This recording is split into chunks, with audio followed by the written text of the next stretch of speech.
Out on a Wednesday afternoon, the Tea Party is alive and well, and we are going to write the obituary for big government. And who's fighting for freedom, standing with us today, Glenn Beck.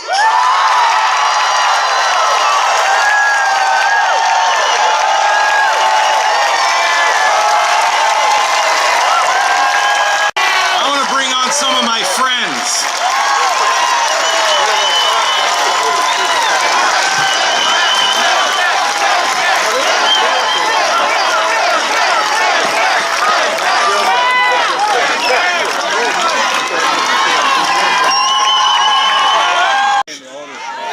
If we want our country to change, we have to change fundamentally as people.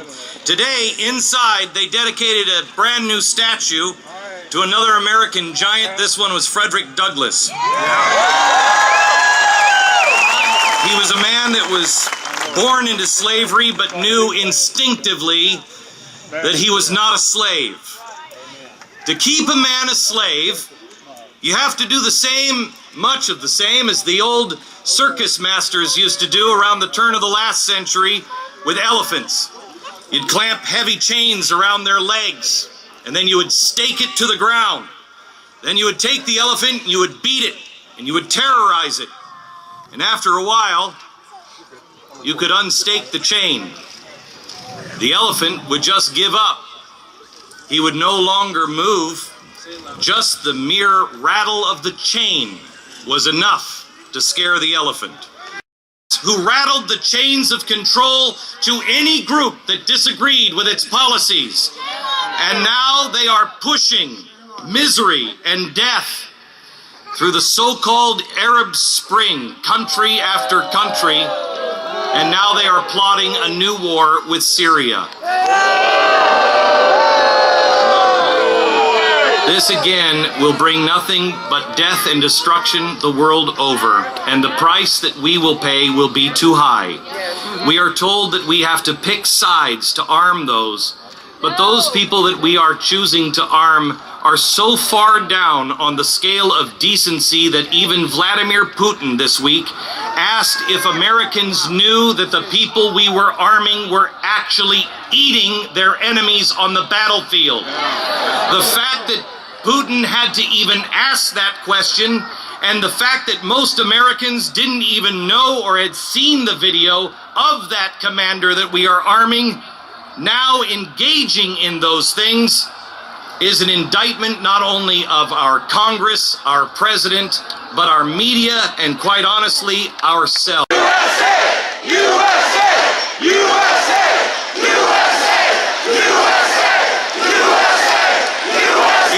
Easy to shout USA. It is harder to defend the principles that we don't even know. What is it we stand for? Who are we? And will most of our citizens even care or notice as the chain is clamped around her leg again?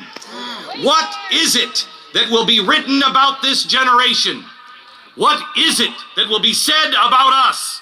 The greatest generation has almost completely passed. It is us now that historians will watch to see what we will do. Will it be said of us, this generation, that no one called for justice, no one pleaded for truth, that we trusted in vanity and spoke in lies, that we conceived mischief and brought forth iniquity? What is it that we even believe anymore?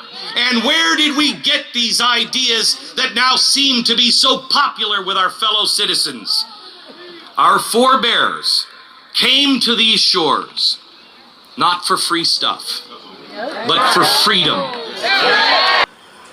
How many of us still really believe that the little guy can make it, that every single life has value and is worth living, that honor and integrity do matter, that justice will prevail, if not in this lifetime, surely in the next? America must recognize that God does exist, and that what each of us do and choose to do with every second of our day matters. But we have to admit to ourselves that since our very founding, a good percentage of our fellow citizens closed their eyes to the civil right violations of other Americans.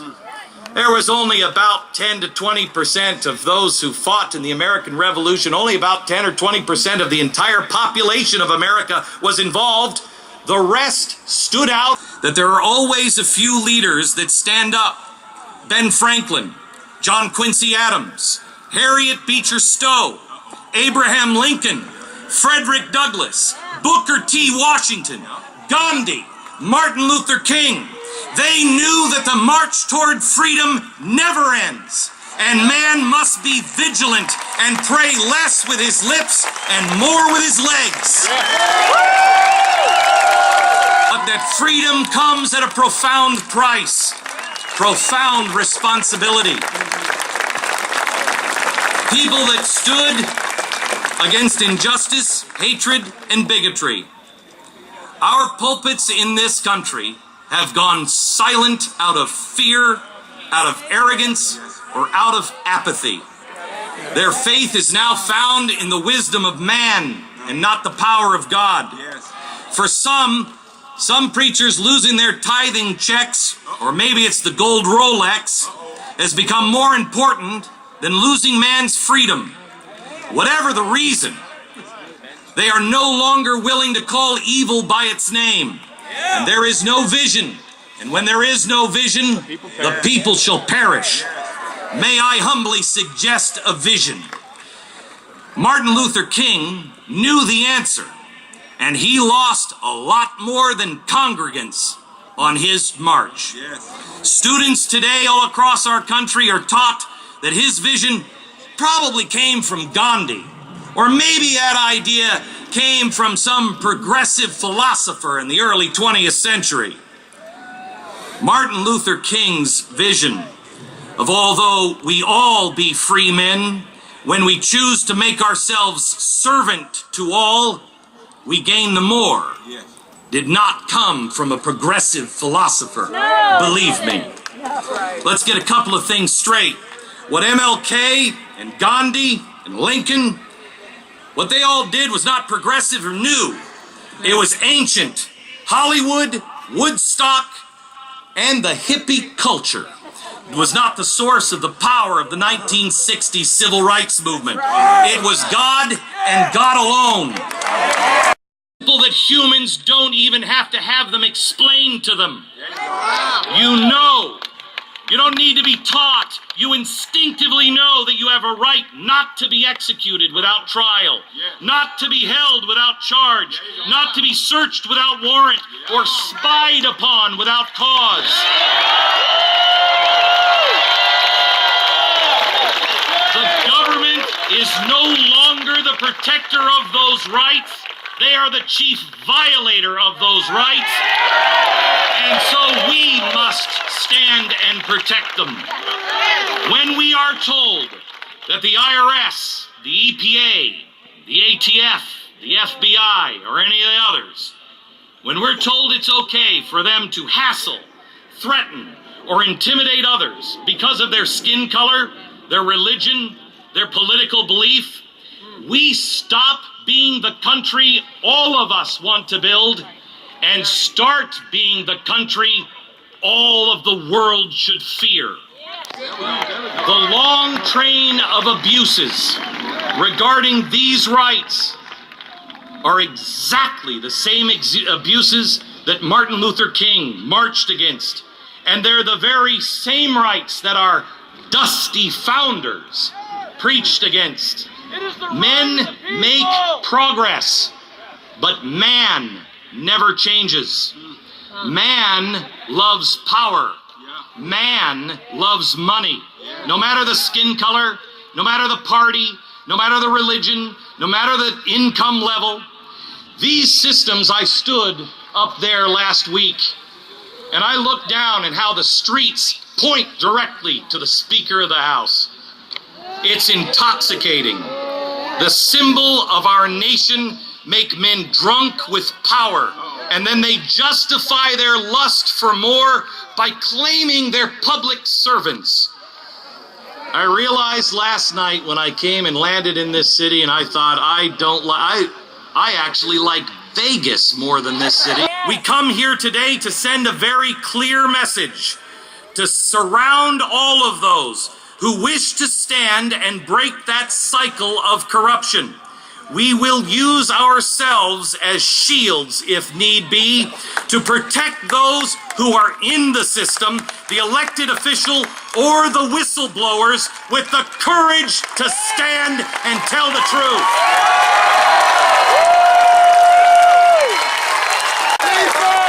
I come here today as a father and as a citizen to respectfully, but with the power of the Spirit, demand to be treated as an equal member of society. I am a man, and I will be treated as a man.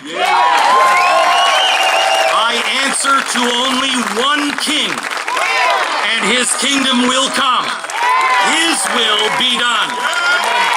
We have chosen sides. We choose God. And America as a nation must do the same as well. We come here again to declare our independence, to reaffirm our founding principles. We as a nation, in our documents and again today, acknowledge there is a creator. We acknowledge that he gives us certain inalienable rights. We declare that government exists primarily to protect those natural God-given rights. Vengeance is mine.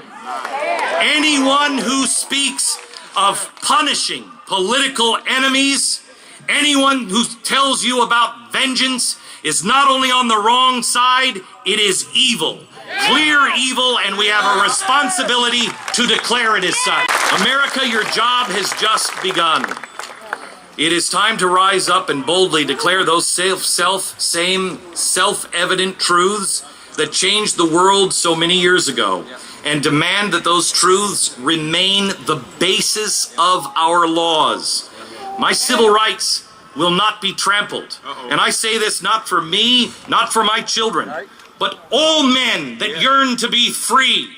Those who make our Apple products at a place called Foxconn, where they are so enslaved they throw themselves off the top of the building. I say these for those who languish in prisons in Cuba, in North Korea, in Venezuela.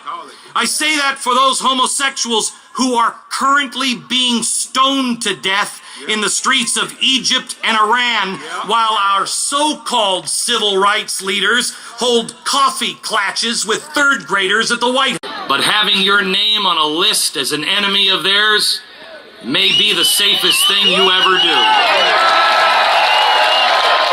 Pastors, priests, rabbis, I challenge you. What have you done with your knowledge and priesthood power that those without that priesthood privilege have not done? If you can't answer that with power every single day, what good are you? Average citizens and college students, I challenge you. Martin Luther King didn't take a class. He didn't get a certificate. He didn't go out and get a bunch of permits. He saw injustice. He studied eternal truths. He exercised discipline and love. And he got off his butt and he marched. If you don't find a leader, it's perhaps that you were destined to be the leader. Christians, I believe in the free market system. If your preacher is too afraid to preach it from the pulpit, then maybe you should start preaching it from the street corner. Many are called. Will you answer? Must preach good tidings to the meek, bind up the brokenhearted, proclaim liberty to those held captive, declare vengeance belongs to God and God alone. Give comfort to those that mourn, beauty for ashes, and water the trees of righteousness. We shall not perish. We shall not perish. I know a lot of us don't like to hear the truth. Well, it's too bad. Too late for that. George Washington told us, religion and morality are the only stable and lasting basis of individual life and public policy. If we are to survive, They must be part of our public policy rather than driven from it. Honor, courage, and love is what is required. They are contagious. Spread the word. Proclaim liberty throughout the land. Let us today, as George Washington said, raise a standard that the wise and the honest can repair. The rest of it is in the hands of God. God bless. Thank you.